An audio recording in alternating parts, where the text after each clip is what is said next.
مفتی و قاضی حضرت مولانا مفتی نظام الدین صاحب قاسمی دامت برکاتہم، محتمم الجامعہ مرکز العلوم۔ کیا فرمایا؟ چنانچہ یوں کہا کہ دیکھو یہ قرآن کی ماں ہے، اور ماں ہم جنس ہوا کرتی ہے، بے جنس نہیں ہوا کرتی، غیر جنس نہیں ہوا کرتی، ماں ہم جنس ہوا کرتی ہیں۔ اسی لیے سورہ فاتحہ کو ام القرآن کہا گیا۔ اگر تمام سورتیں قرآن ہیں تو یہ ام القرآن ہے۔ تو چنانچہ عجیب ایک نکتہ بعض لوگوں نے بیان فرمایا، اگر آپ قرآن پاک کی سورتوں کی عدد کے سلسلے میں کسی سے پوچھیں تو وہ یوں کہیں گے عرب قرآن پاک کی عدد یہ 114 ہے۔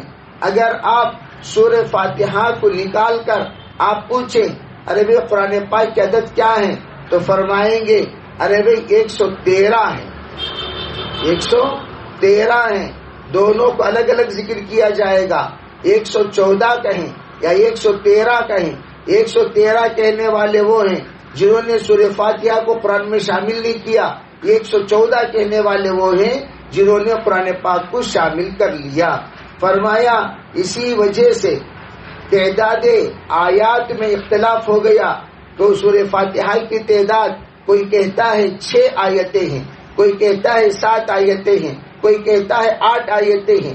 8 آیتیں کہنے والے بسملہ کو ملا کر کہتے ہیں، 7 آیتیں کہنے والے بسملہ کے بغیر کہتے ہیں، 8 آیتیں کہنے والے اور 7 آیتیں کہنے والے بسملہ اور بسملہ کے بغیر کہنے سے عدد میں فرق آیا۔ جو لوگ 6 آیتیں کہتے ہیں وہ بسملہ کے بغیر وصل فرما دیتے ہیں، اہدنا الصراط المستقیم کے بعد صراط الذین انعمت علیہم غیر المغضوب علیہم ولا الضالین کو ایک آیت کہتے ہیں، یعنی وہاں پر عطف نہیں کرتے، جس کی وجہ سے وہ آیتیں 6 ہو گئیں۔ تو اس اعتبار سے جس طرح عدد کے اعتبار سے لوگوں میں فرق آ گیا، مفسرین میں فرق آ گیا، اسی طرح فرماتے ہیں قرآن پاک کی سورتوں کے عدد کے اعتبار سے بھی فرق بہت سارے وجوہات کی بنیاد پر آئے ہیں۔ اسی لیے بعض نے کیا کہا، سورہ فلق کو سورہ ناس کو دونوں کو ملا کر بعض لوگوں نے ایک سورہ بتا دیا، دونوں کو ملا کر بعض لوگوں نے ایک سورہ بتا دیا، تو جس کی وجہ سے یہ دونوں ملا کر ایک اگر ہو جاتے ہیں تو بعض نے کیا فرمایا، سورہ برات کو اپنے ماقبل سورت کے ساتھ ملانے کی وجہ سے، اس لیے کہ وہاں بسم اللہ نہیں ہے تو ماقبل سے ملانے کی وجہ سے اس کو ایک سورہ بنا دیا، اس طرح بنا کر بھی 113 کہتی ہے۔ بہرحال اس کے سلسلے میں بڑی لمبی تفصیل ہے، یہ باتیں تو ہمارے خواتین کے سامنے آنی چاہیے، اس لیے کہ ہمارے مستورات اس سلسلے میں بہت ساری باتیں نہیں جانتے، جس کے نتیجے میں قرآن پاک کے علوم، رموز اور اس کے حکمتیں ہمارے سامنے واضح نہیں ہیں۔ الغرض میں یہ عرض کر رہا تھا، حضرت نبی علیہ الصلوۃ والسلام نے سورہ فاتحہ کو مستقل الگ سے ذکر فرمایا اور اس کی عظمت کو بیان کرنے کے لیے۔ چنانچہ سورہ فاتحہ عجیب جامع صورت ہے، عجیب جامع صورت، عجیب جامع صورت، 313 صورتوں کا یہی متن ہے۔ آپ کسی بھی سورہ سے پہلے اس کو متن بنا کر اس کو شرح بنائیے، ہر سورہ میں یہ سورہ سیٹ ہو جائے گی۔ سورہ فاتحہ ماں ہے، جیسے ماں کے سلسلے میں کہا جاتا ہے عربی ماں کے اوصاف تمام بچوں میں، تمام اولادوں میں ہوا کرتی ہیں، اس کے لیے کوئی ایک صفت خاص نہیں ہوتی، تمام اولادوں میں اس کا کوئی نہ کوئی صفت، کوئی نہ کوئی ذرہ اس کے اندر ضرور پایا جاتا ہے، اس لیے کہ ہر بچہ جزو بدن بن کر نکلا ہے، جزو بدن بن کر نکلا ہے۔ جب جزو بدن بن کر نکلا، ماں کی کوئی نہ کوئی خوبی، چاہے وہ روحانی ہو یا جسمانی ہو، ضرور اس میں علامت پائی جاتی ہے۔ تو اسی طریقے سے یہ سورہ تمام 313 کی جب ماں کہلائی جاتی ہیں، ام القرآن، آپ اس سورت کو اٹھا کر کسی بھی سورہ میں لگا لیجئے، آپ کی سورت کی عجیب و غریب حکمتیں، عجیب و غریب رموزات آپ کے سامنے عیاں ہوں گے، بیاں ہوں گے۔ اگر آپ نے اس کو جوڑ دیا سورہ ناس کے ساتھ، اس لیے کہ آپ سورہ ناس کو بھی جانتے ہیں، سورہ فاتحہ کو بھی جانتے ہیں، اور جو چیز جانی پہچانی ہوتی ہے اس کی مثال دینا بھی آسان ہوتا ہے، اس کے سلسلے میں بتانا بھی آسان ہوتا ہے، اس کے سلسلے میں وضاحت کرنا بھی آسان ہوتا ہے۔ چنانچہ ایک بات آپ سمجھ جائیں کہ اگر سورہ ناس کے ساتھ اس کو جوڑ دیا، اب دیکھیے سورہ ناس کی پہلی آیت کیا ہے؟ قل اعوذ برب الناس۔ دوسری آیت کیا ہے؟ ملک الناس۔ تیسری آیت کیا ہے؟ الہ الناس۔ 3 آیتیں ابتدا میں قل اعوذ برب الناس، یا اللہ میں پناہ مانگتا ہوں رب تمام پروردگار کے، تمام لوگوں کے پروردگار سے۔ قل اعوذ برب الناس، تمام لوگوں کے پروردگار سے میں پناہ مانگتا ہوں۔ چنانچہ آپ پہلی آیت دیکھیے، الحمدللہ رب العالمین۔ عربی وہاں بھی رب ہے، یہاں بھی رب ہے، رب کے درمیان ایک تعلق ہو گیا کہ نہیں؟ اور جو رب ہوتا ہے وہ رحمان و رحیم ہوا کرتا ہے، اور جب رحمان و رحیم ہے تو اسی سے پناہ مانگتے ہیں، بے رحم سے پناہ مانگ کر کیا فائدہ؟ اگر کوئی دوڑتا ہوا ظالم کے پناہ میں تھوڑی آتا ہے، اگر کوئی پناہ مانگتا ہے تو رحیم کے پاس مانگتا ہے، رحمان کے پاس مانگتا ہے، کریم کے پاس مانگتا ہے، جواد کے پاس مانگتا ہے، سخی کے پاس مانگتا ہے، ہمدرد کے پاس مانگتا ہے، ہمنوا کے پاس مانگتا ہے۔ چنانچہ یہاں جو پناہ مانگنے کے لیے پہنچا تو کہاں پہنچا؟ برب الناس کے پاس پہنچا۔ تو وہ رب کون ہے؟ رحمان بھی ہے، رحیم بھی ہے، رحمان و رحیم کے پاس آ کر پہنچا ہے۔ چنانچہ کیا کہا جا رہا ہے؟ فرمایا یہاں دیکھیے آگے ملک الناس، آپ نے فرمایا اے اللہ ہم آپ کے سامنے آپ کی وہ صفت خاصہ کو یاد دلا رہے ہیں جو آپ حشر کے میدان میں خصوصیت کے ساتھ اپنی ملکیت کا پورا حق ادا کریں گے۔ چنانچہ اس صفت خاصہ جو اللہ حشر کے میدان میں بندوں کے ساتھ پیش کرے گا، اس صفت خاصہ کو بھی یہاں ذکر فرمایا۔ وہاں کہہ رہے ہیں ملک الناس اور یہاں کہہ رہے ہیں مالک یوم الدین۔ چنانچہ اے اللہ تو حشر کے میدان میں تو ہم پر رحم کرے گا ہی، تو تیری رحم کی ضرورت، تیرے کرم کی ضرورت، تیرے بہت بڑے احسان کی ضرورت یا اللہ دنیا میں بھی ہے۔ اے اللہ تجھے ملک الناس ہونے کا واسطہ دیتے ہیں، ہمیں تو شیطان مردود سے، جنات سے، دیگر تمام شر سے تو پناہ دے دے ملک الناس۔ پھر آگے کا جو جملہ ہے الہ الناس، اور الہ جو بھی ہوتا ہے اسی کی عبادت کی جاتی ہے۔ چنانچہ بندہ سورہ فاتحہ میں کہہ رہا ہے ایاک نعبد و ایاک نستعین، یا اللہ ہم تیری ہی عبادت کرتے ہیں اور تجھ ہی سے مدد طلب کرتے ہیں۔ جب ہم تیری ہی عبادت کرتے ہیں، کیوں کرتے ہو؟ اس لیے کہ آپ الہ الناس ہیں، آپ ہی سے ہم مدد طلب کرتے ہیں۔ کیوں کرتے ہو؟ اس لیے کہ آپ الہ الناس ہیں۔ اب سوال پیدا ہوا، اچھا بھائی کس چیز سے پناہ مانگ رہے ہو؟ فرمایا بھائی ہم جس سے بھی پناہ مانگ رہے ہیں وہ پناہ کے بعد ہم صحیح راستے کے بھی محتاج ہیں۔ پناہ مانگنے کے لیے لوگ کبھی پجاری کے پاس چلے جاتے ہیں، جیسے کہ اس وقت آپ کو ایک بڑا مجمع ملے گا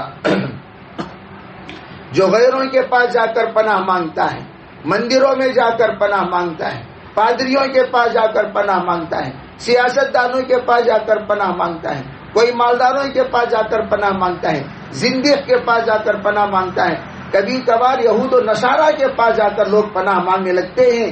چنانچہ یہاں پر یوں کہا گیا اہدنا الصراط المستقیم، اب اے اللہ صحیح راستہ بتا۔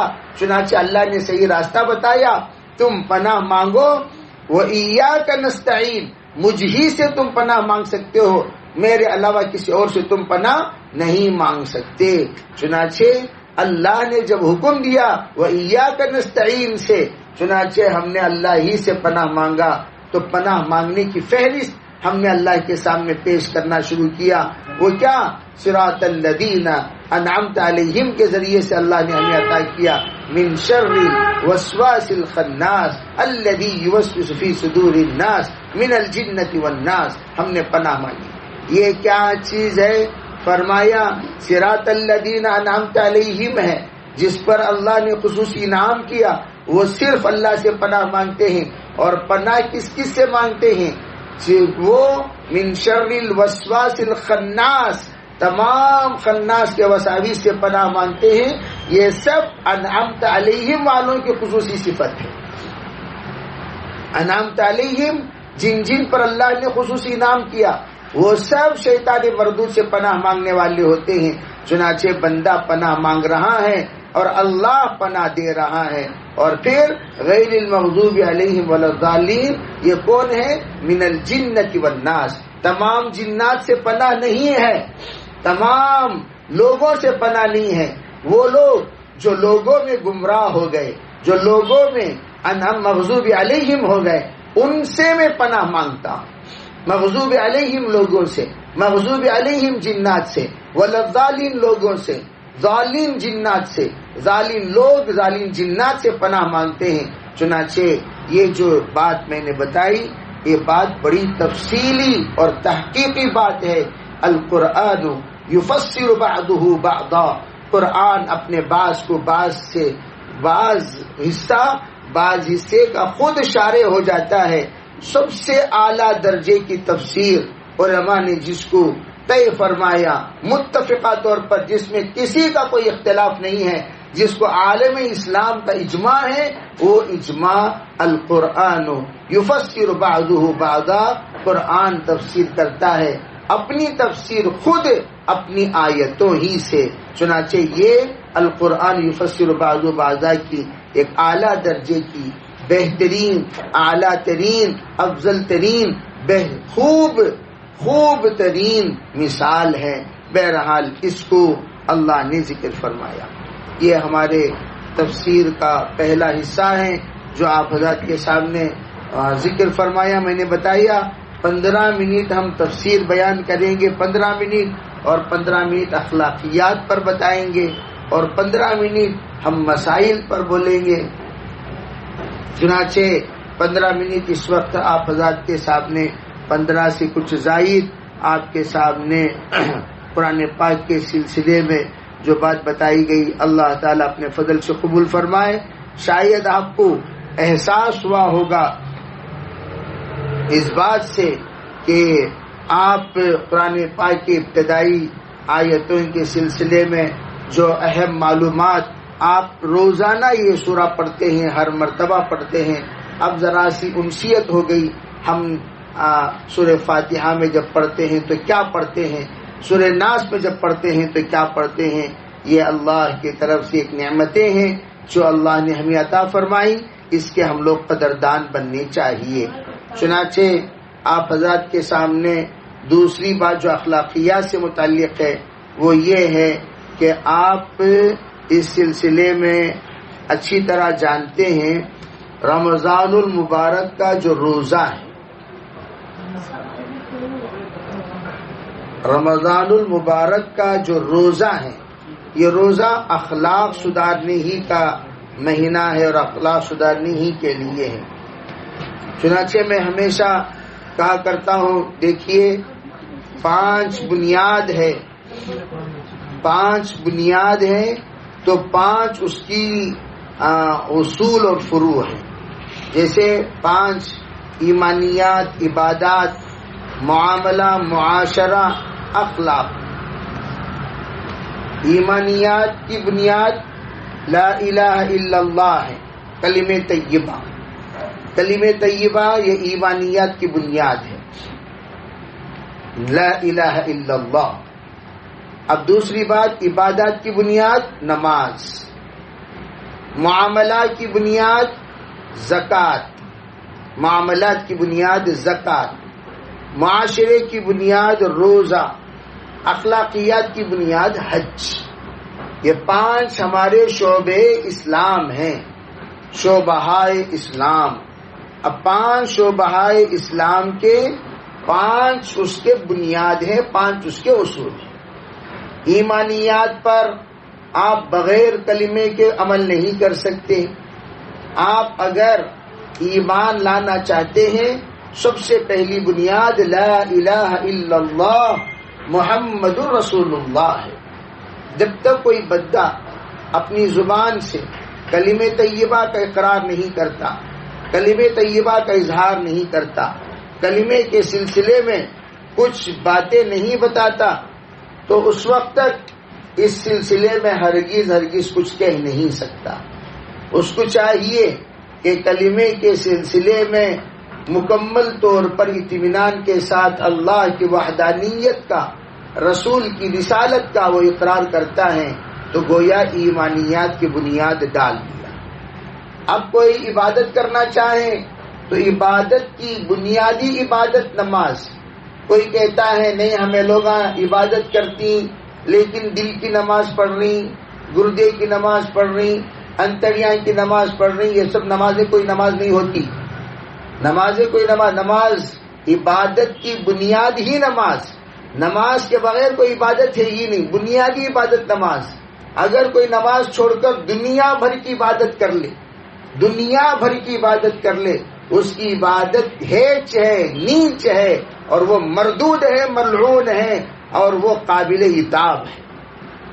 وہ گویا ملت ابراہیمی کے خلاف، ملت نبی صلی اللہ علیہ وسلم کے خلاف اس نے کوئی اور راہ اختیار کیا.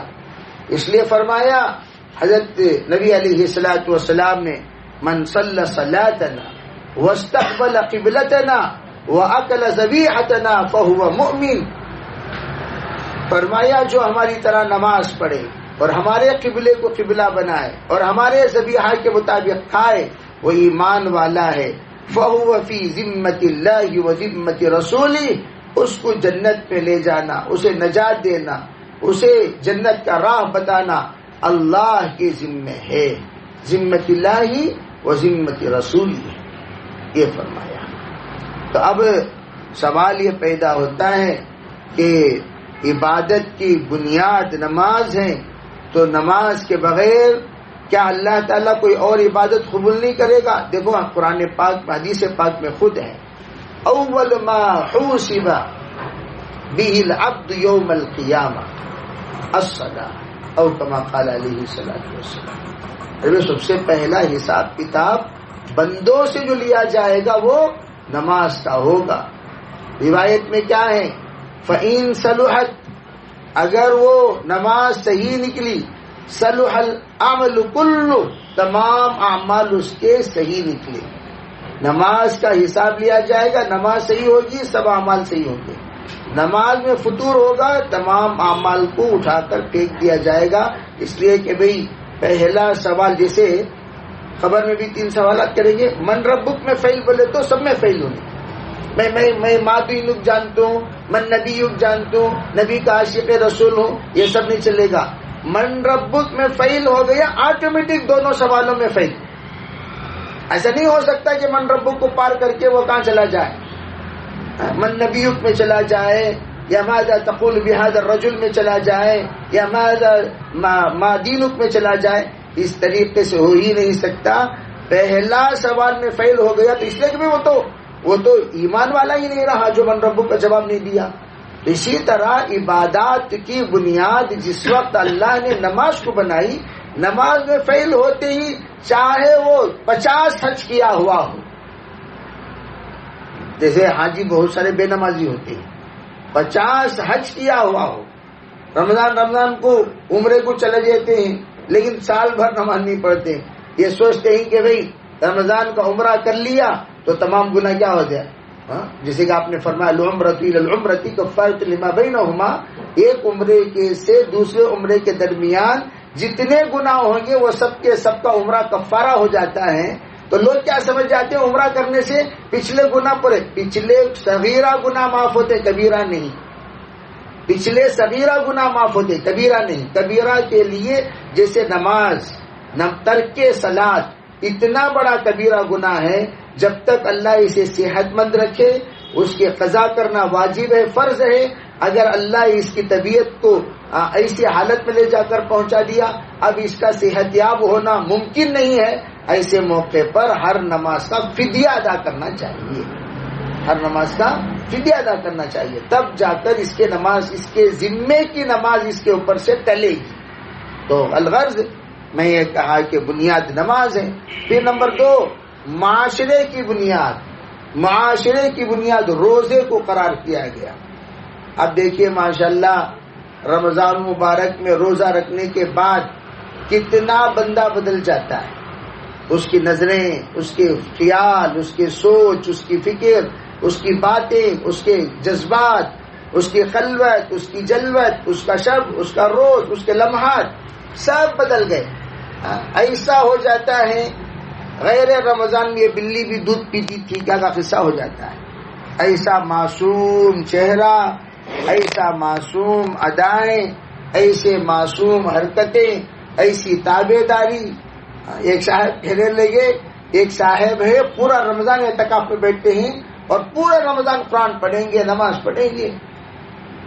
انہوں نے کیا سمجھا، جیسے میں نے عمرے کی مثال دی، اسی طرح رمضان کے سلسلے میں حضور نے فرمایا رمضان الی رمضان کفارۃ لما بینہ، رمضان سے رمضان اپنے درمیانی تمام گناہوں کا کفارہ ہے۔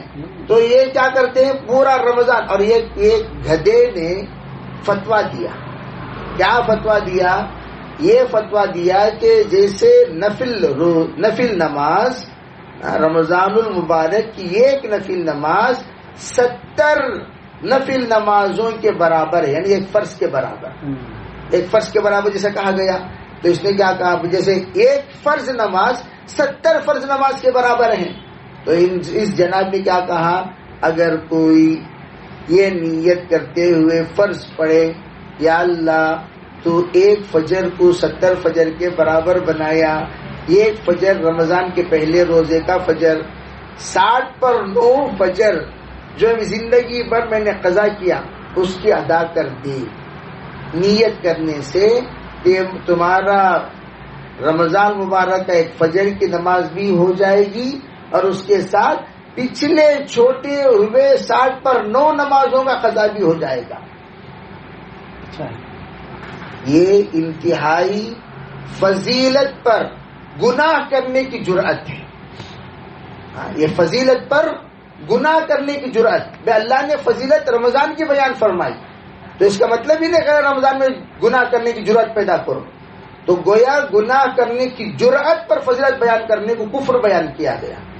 علماء کہتے ہیں اگر کوئی فضیلت کی اس نیت سے بیان کرے جس کے ذریعے سے گناہ کی سہولت حاصل کرے تو یہ گناہ ہے، عظیم ہے، اور یہ کفر ہے، انسان کو لے جا کر جریر بنا دے اور جرأت مند بنا دیتا ہے اپنے تمام مجرم جرم کرنے میں۔ اس لیے اس بات کا خاص طور پر خیال رکھے، ایسی ویسی فضیلت جیسا منہ میں آتا ہے ویسا بک دینا یہ آ کر قطعاً منع فرمایا حضرت علماء کرام نے۔ ہر فضیلت کی بھی پیچھے بہت ساری حکمتیں ہیں، بہت سارے اس میں تفصیلات ہیں، تب جا کر وہ فضیلتیں قابل ہوا کرتی ہیں۔ تو یہ بات تو رہی بات اخلاقیات کے سلسلے میں۔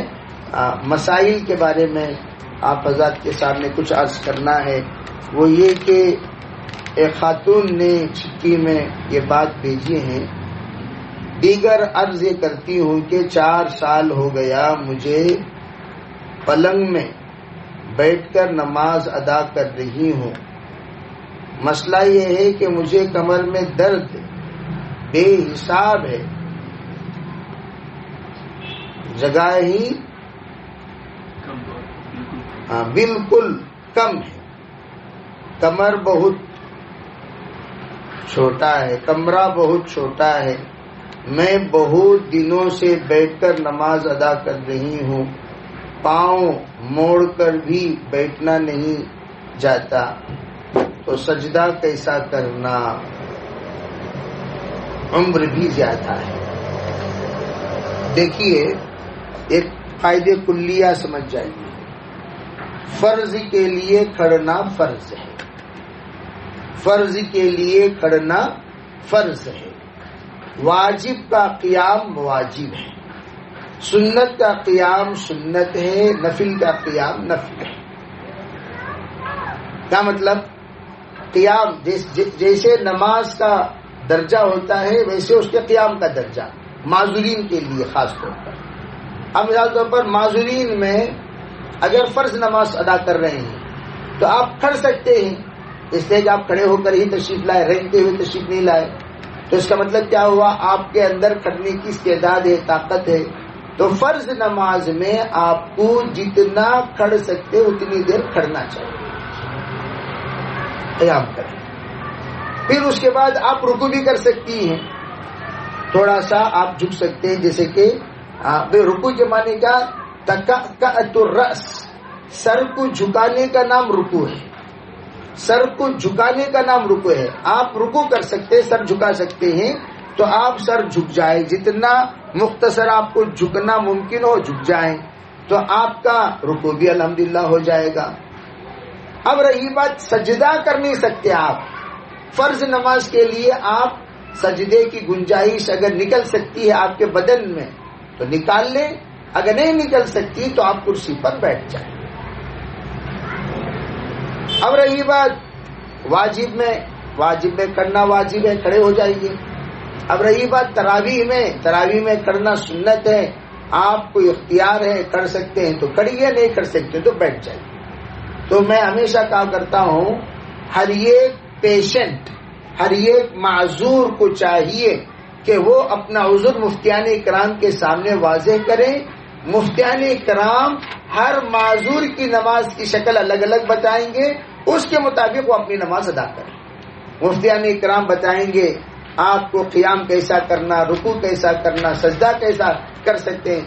اب آپ مستورات کے سامنے جو بھی یہاں موجود ہیں ان کے سامنے بتائیں کہ یہاں تک میں جھک سکتی ہوں، یہاں تک میں سجدہ کر سکتی ہوں، نیچے بیٹھ کر نماز پڑھ سکتی ہوں. تو افضل ترین نماز یہ ہے کہ ہم نیچے ہی بیٹھ کر پڑھیں. افضل ترین نماز یہی ہے.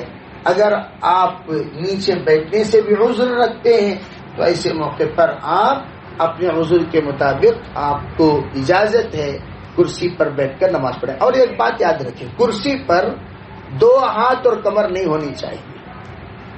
2 ہاتھ اور کمر یہ آ کر بے ضرورت سہارا ہے، اور بے ضرورت سہارا لینے سے نماز فاسد ہو جاتی ہے. جیسے 2 ہاتھ ہیں اور کمر آرام سے ایسا بیٹھ لے کر نماز پڑھے تو اس کا مطلب کیا ہوا؟ آپ بے ضرورت اس میں سہارا لے رہے ہیں، اور بے ضرورت سہارا لینے سے نماز فاسد ہو جاتی ہے. تو اس لیے ایسی سٹول جس کو کہا جاتا ہے، سٹول جس میں صرف بیٹھنے کا ہو، اس میں بیٹھ کر نماز پڑھنا چاہیے. ہاں آپ اگر پیچھے کمر کا سہارا ہے لیکن آپ کمر کا سہارا نہیں لے رہے ہیں تو آپ کی نماز ہو جائے گی. اگر آپ کمر سے بھی معذور ہیں، کمر کا سہارا لیے بغیر نہیں بیٹھ سکتے اس لیے کہ کمر میں بھی آپ کو تکلیف ہے، سہارا دینا ہی پڑتا ہے، تو ایسے موقع پر بعض مرتبہ تھوڑا سا سہارا دے لیں، تھوڑا سا سہارا نکال لیں، تھوڑا سا سہارا دے لیں، تھوڑا سہارا نکال لیں. اتنا سہارا نہ دیں کہ نماز میں غفلت پیدا ہو جائے. آپ کو نماز کے اندر الاجر بقدر المشقہ، الاجر بقدر المشقہ، جتنی مشقت ہوتی ہے اتنا اللہ کی طرف سے ہم لوگ اجر کے لائق بنتے ہیں. اس لیے میں یہ کہہ رہا ہوں رکوع سجدہ کیسے کرنا، وہاں جو مستورات ہیں ان کے سامنے آپ اگر رابطہ کریں گی تو وہ انشاءاللہ بتا دیا کریں گی. وضو آپ کھڑے ہو کر سکتے ہیں، کوئی حرج نہیں. وضو آپ اگر کرسی اگر ہے پلاسٹک کی کرسیاں اس میں جا سکتی ہیں حمام میں، تو آپ حمام میں ڈال کر آپ اس وقت میں وضو بیٹھ کر سکتی ہیں، کوئی حرج نہیں. یا کھڑے ہو کر کرنا چاہتے بھی کر سکتے ہیں. اگر آپ کے اندر بھلاٹ ہے، فرض میں ذرا سا کسی کو آپ پاس کھڑا لیں، فرض میں، نفل میں 2 رکوع کر لیے تو اس میں اللہ کی طرف سے عفو درگزر کی امید کر لی سکتی ہے، کی جا سکتی ہے. فرائض میں نماز فاسد نہ ہو اس کے لیے خاص طور پر فرض نماز کے موقع پر کسی کو پاس میں کھڑا لے تاکہ یہ 2 رکوع کے ذریعے سے نماز فاسد ہونے سے محفوظ رہے.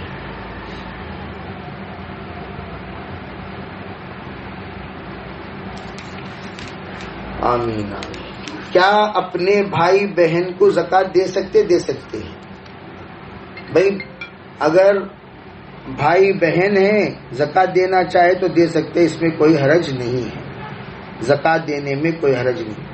جیسے کہ میں نے اس سے پہلے بھی بتایا، شوہر کو بھی باقاعدہ بیوی زکوٰۃ دے سکتی ہے، بیوی کو شوہر زکوٰۃ نہیں دے سکتا، لیکن شوہر کو بیوی زکوٰۃ دے سکتی ہے۔ بھائی کو دیکھو، ایک اصول یاد رکھ لو، جس کے تحت جن کا جینا چلتا ہے، جس انسان کے تحت جن کا جینا چلتا ہے، وہ اپنے دستے ماتحت لوگوں کو زکوٰۃ نہیں دے سکتے، یہ ایک اصول ہے۔ جیسے شوہر کے تحت بیوی کا جینا چلتا ہے، اب شوہر بیوی کو زکوٰۃ کھلا رہا ہے، اپنی ہی زکوٰۃ، تو یہ مناسب نہیں۔ شوہر کے تحت بچوں کا جینا چلتا ہے باپ کے تحت، تو وہ اپنی زکوٰۃ اپنے فروع کو نہیں دے سکتا۔ اسی لیے فقہا نے یہ تو اصول بنا دیا، کوئی بھی شخص اپنے اصول اور فروع کو زکوٰۃ نہیں دے سکتا۔ اصول کسے کہتے ہیں؟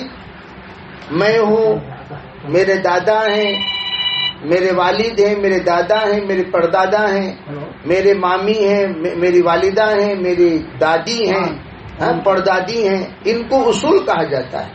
اصول کو زکوٰۃ نہیں دے سکتے، اسی طرح فروع کو زکوٰۃ نہیں دے سکتے۔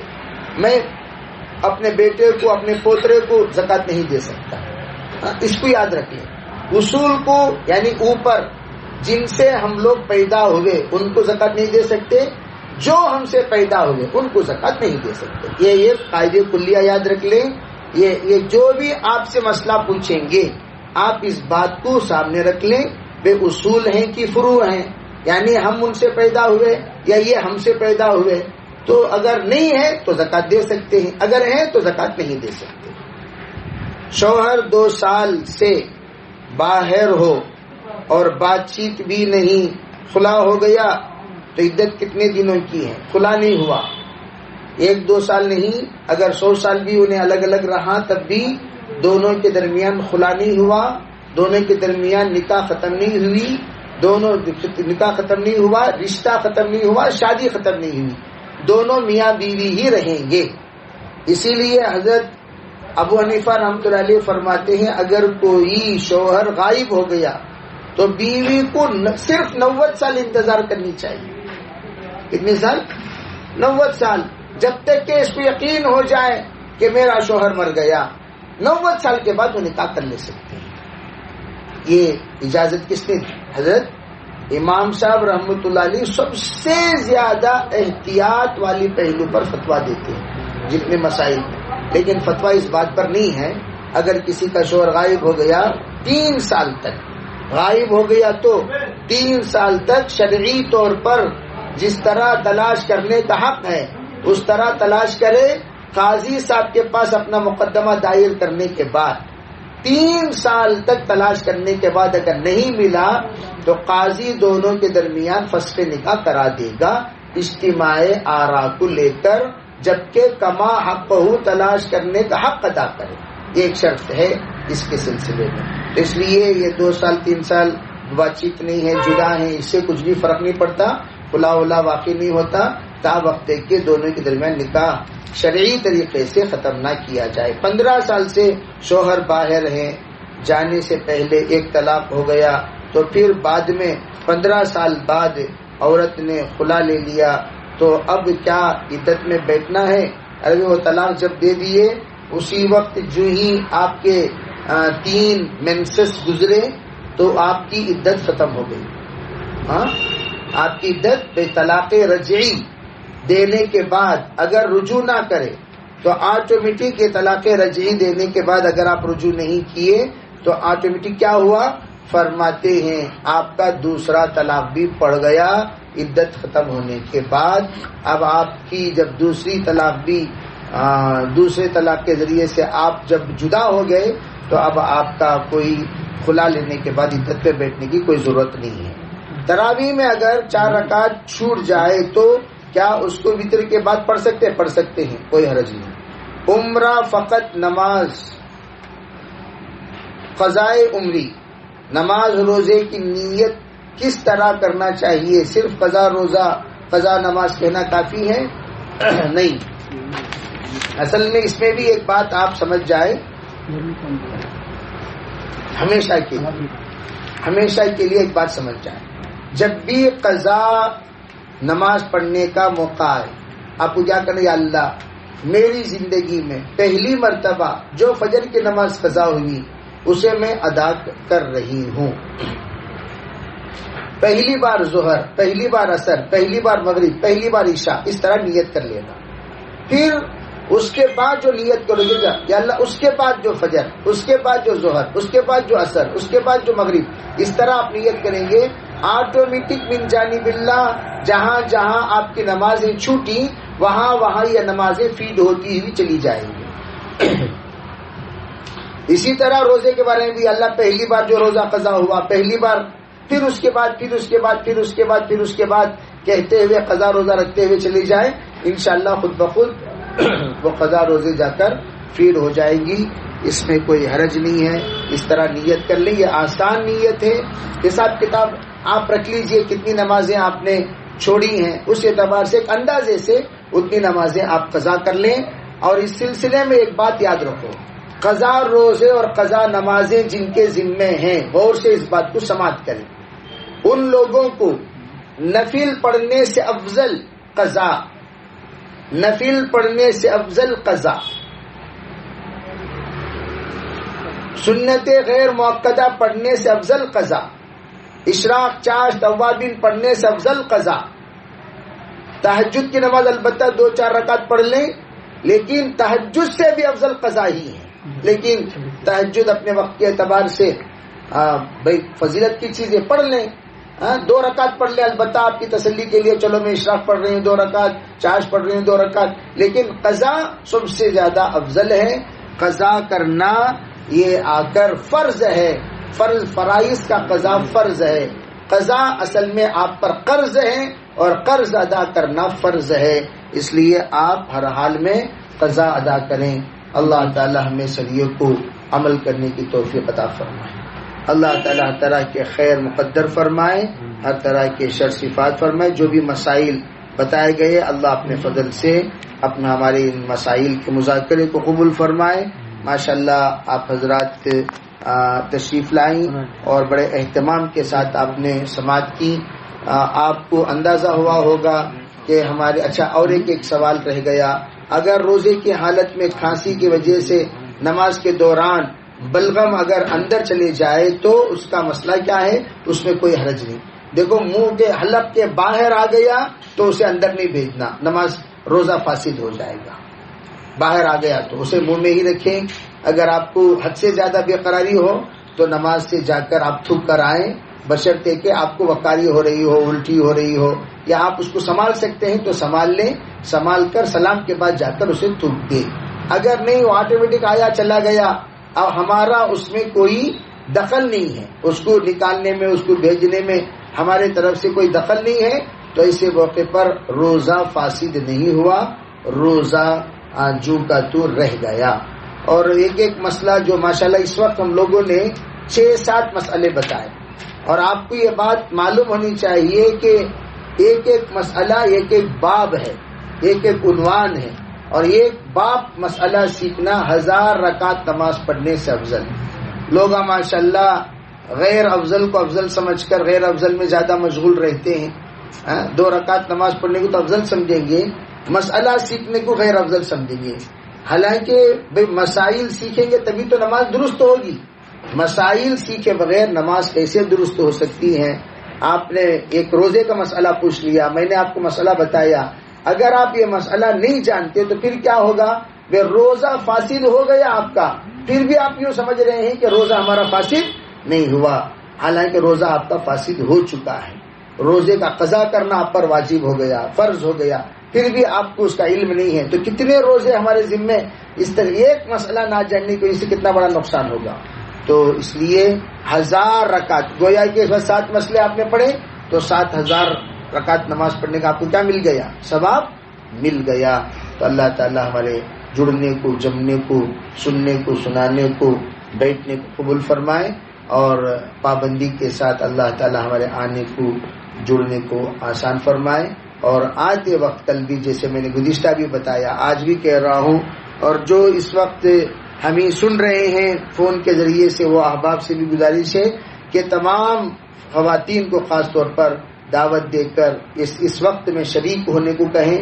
ماشاءاللہ 20-25 خواتین باہر سے بھی سن رہی ہیں، تو وہ سب کے سب اس میں جڑیں، جڑ کر باقاعدہ ان کو بھی جوڑیں، تاکہ وہ احباب بھی، اگر ہمارے ذریعے سے کوئی آ کر اپنی زندگی کا مسئلہ معلوم کر لیا. بھائی میں کیا بتاؤں آپ حضرات کو، ایک مرتبہ ہم لوگ شیموگا گئے، بھدراوتی، ایک جماعت کا پرانا ذمہ دار ساتھی، یعنی یوں سمجھو اللہ نے اس کے ذریعے سے علاقہ کھڑا کیا. اسے یہ نہیں معلوم بھانجی سے نکاح کرنا حرام ہے، اور خود کی بیوی بھانجی تھی، 6 بچے تھے.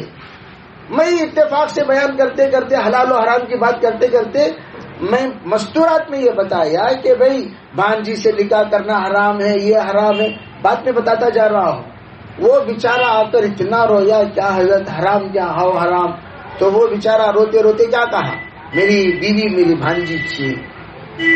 اب یہ مسئلہ معلوم ہوتے ہی اس کے جو بہن تھی وہ اسے قتل کرنے آ گئی. وہ بیچارہ وہاں سے ہجرت کر کے بنگلور آیا. بنگلور میں آ کر بھانجی وغیرہ، میں نے کہا بھائی تمہارا نکاح نہیں ہوا، خلا طلاق کا مسئلہ نہیں ہے. خلا طلاق وہاں ہوتا ہے جہاں نکاح ہوتا ہے. تمہیں 100 بار نہیں 1000 بار نکاح پڑا ہے، تمہیں بھانجی سے نکاح نہیں ہوتا. خلا طلاق کا مسئلہ نہیں.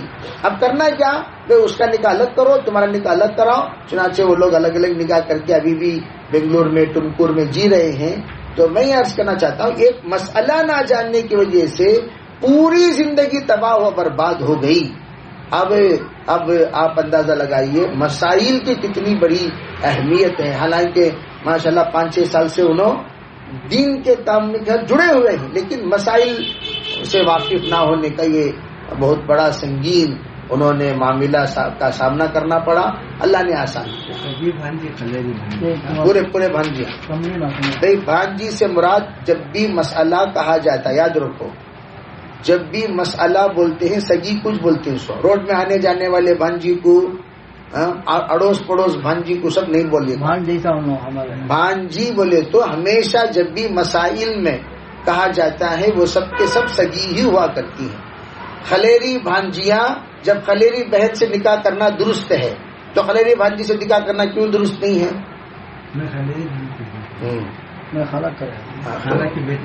اللهم لك الحمد ولك الشكر. اللهم صل على سيدنا محمد وعلى ال سيدنا محمد وبارك وسلم. اللهم ارنا الحق حقا وارزقنا اتباعه وارنا الباطل باطلا وارزقنا اجتنابه. اللهم آت نفوسنا تقواها وزكها انت خير من زكاها انت وليها ومولاها واهدنا الى سواء السبيل واهدنا الى سواء الصراط. اے اللہ ہم سب کے گناہوں کو معاف فرما. یا اللہ ہمارے خطایا سے درگزر فرما. بقیہ زندگی کے رحمات پر، مرضیات پر گزارنے کی توفیق عطا فرما. یا اللہ رمضان کے ہمارے روزوں کو قبول فرما، عبادتوں کو قبول فرما، ریاضتوں کو قبول فرما، مجاہدوں کو قبول فرما، ذکر و اذکار کو قبول فرما، تلاوتوں کو قبول فرما. جو بھی ہم محنت کرتے ہیں اپنے فضل سے ان تمام دینی محنتوں کو، تحریکوں کو، یا اللہ جفا کشی کو اپنے فضل سے قبول فرما. یا اللہ تو مغفرت کے لیے اسباب تلاش کرتا ہے، یا اللہ ان اسباب کو بنیاد بنا کر تو مغفرت فرما دیتا ہے. یا اللہ یہ چھوٹی موٹی حرکتیں جو بھی ہم سے ہو رہی ہیں، چھوٹے موٹے اعمال جو بھی ہم سے ہو رہے ہیں، اس کو ذریعہ بنا کر یا اللہ ہمارے مغفرت فرما. یا اللہ خواتین اپنی نیند قربان کر کے، اپنے تھکان کے ساتھ یا اللہ یہاں آ کر دین سیکھنے کے لیے زحمت اٹھا رہی ہیں. یا اللہ ایک عرصے دراز قبل یا اللہ یہ مجلس قائم ہونی چاہیے تھی، لیکن یا اللہ تاخیر پر ہمارے بھی جرم عظیم کو معاف فرما. یا اللہ سننے اور سنانے کہ وہ جس یا اللہ جو بھی تو نے توفیق عطا فرمائے اس کے شکر گزار بن کر استقامت نصیب فرما. یا اللہ ہمارے تراویح کو بھی قبول فرما, ہمارے یا اللہ بچوں کے خدمات کو بھی قبول فرما, ہمارے مستورات کے پکوان کو بھی قبول فرما, ہمارے مستورات کی سحری اور افطاری کے خدمات کو بھی قبول فرما. یا اللہ جو بھی کام کریں ذکر کرتے ہوئے, فکر کرتے ہوئے, تلاوت کرتے ہوئے, جتنی صورتیں آتی ہیں اتنی صورتوں کی تلاوت کرتے ہوئے, جیسے قل هو اللہ احد وہ اگر 50 مرتبہ اگر کوئی روزانہ پڑھ لیتا ہے, بعض حدیثوں میں ہے اللہ اس پر جنت واجب کر دیتا ہے. یا اللہ چلتے پھرتے سورہ اخلاص پڑھنے کی توفیق عطا فرما, سورہ اخلاص پڑھنے کی توفیق عطا فرما, درود پڑھنے کی توفیق عطا فرما, کلمہ پڑھنے کی توفیق عطا فرما, ایک نصاب کلمہ طیبہ کا مکمل کرنے کی توفیق عطا فرما. لا الہ الا اللہ استغفر اللہ اسألک الجنہ ونعوذ بک من النار کا ورد اپنی زبان پر جاری رکھنے کی توفیق عطا فرما. اللہ جتنے ساتھی جو بھی خدمت انجام دیتے ہیں اپنے فضل سے قبول فرما. یا اللہ ہماری دعاؤں کو جناب رسول اللہ صلی اللہ علیہ وسلم کی تمام دعاؤں کی برکت سے قبول فرما. ربنا تقبل منا ما كان صالحا وسيئا ما كان فاسدا برحمتك يا ارحم الراحمين والحمد لله رب العالمين. جناب رفیع صاحب ایک نعت سنائیں گے, آپ سماعت کریں. جو اگر جانے والی خواتین ہیں تو جا بھی سکتی ہیں, سننے والی سن سکتی ہیں. نعت سن کر جائیں.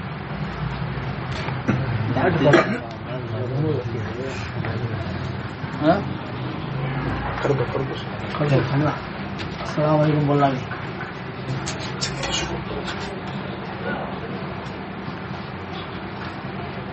یہ سرور عشق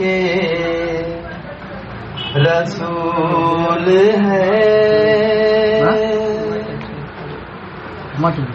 یہ سرور عشق رسول ہے,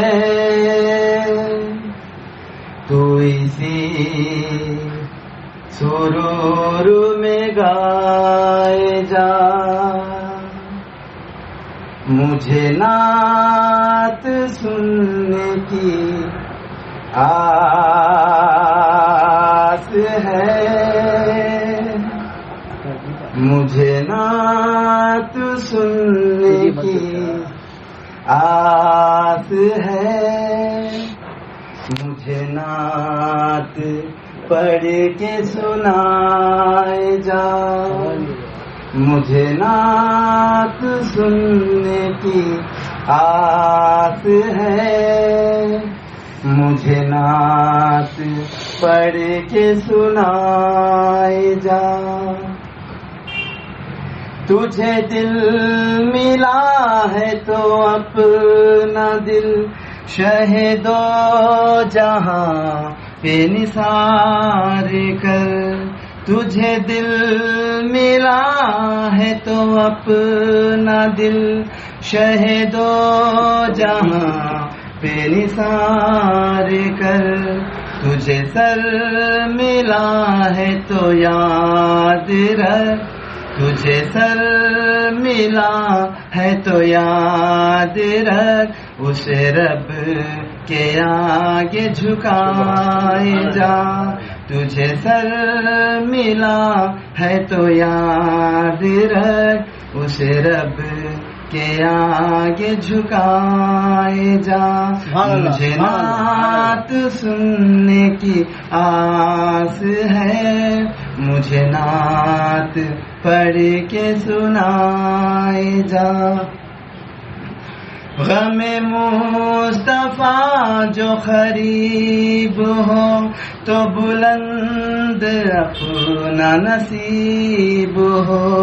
غم مصطفیٰ جو قریب ہو تو بلند اپنا نصیب ہو. جو نصیب ہو غم مصطفیٰ, جو نصیب ہو غم مصطفیٰ, تو اسے گلے سے لگائے جا. جو نصیب ہو غم مصطفیٰ, تو اسے گلے سے لگائے جا. مجھے نعت سننے کی آس ہے, مجھے نعت پڑھ کے سنائے جا. یہ گداز کیا ہے یہ سوز کیا, تیرے بن میرا شب و روز کیا. یہ گداز کیا ہے یہ سوز کیا, تیرے بن میرا شب و روز کیا. اے خیال شہر منورہ, اے خیال شہر منورہ, تو وفا کے پھول کھلائے جا. اے خیال شہر منورہ, تو وفا کے پھول کھلائے جا. یہ سرور عشق رسول ہے, یہ سرور عشق رسول ہے, تو اسی سرور میں گائے جا. مجھے نعت سننے کی آس ہے, مجھے نعت پڑھ کے سنائے جا. تو وفا کے پھول کھلائے جا, غم مصطفیٰ سبحان اللہ, سبحان اللہ. پڑھ کے سنائے جا.